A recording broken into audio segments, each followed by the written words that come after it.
কেমনে যে এরা খেলতে নামে এটা বুঝতে পারে না ভাই, আর খেলতে পারে না ভাই, এটা হবে না। এখন এই জার্সি যে গায়ে দিয়ে আছি এটা মনে করে লজ্জা লাগতেছে, রাস্তায় জার্সি গায়ে দিয়ে বেরোচ্ছে। বাংলাদেশের ব্যাটিং প্রথম অবস্থায় দেখে তো ভালোই মনে হলো যে 40 ওভারের ভিতরে খেলা শেষ হয়ে যাবে, কিন্তু শেষে যে এরকম বিপর্যয় ঘটাবে এটা আমরা মানে চিন্তার বাইরে আর কি। আমরা খেলা দেখে পুরোটাই হতাশ ভাই।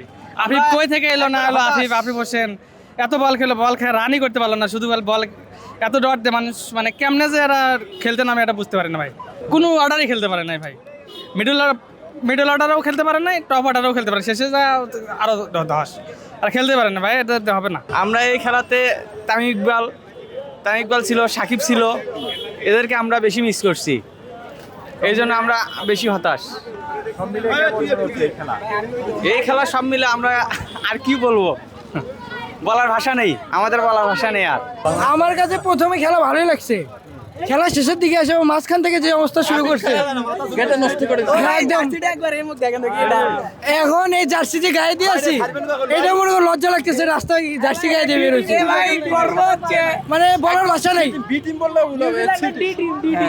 মিরাজ এবং আফিফ হোসেন দুবার সবাই বাস মারিয়ে দিয়েছে, খেলা দেখার ইন্টারেস্ট নাই।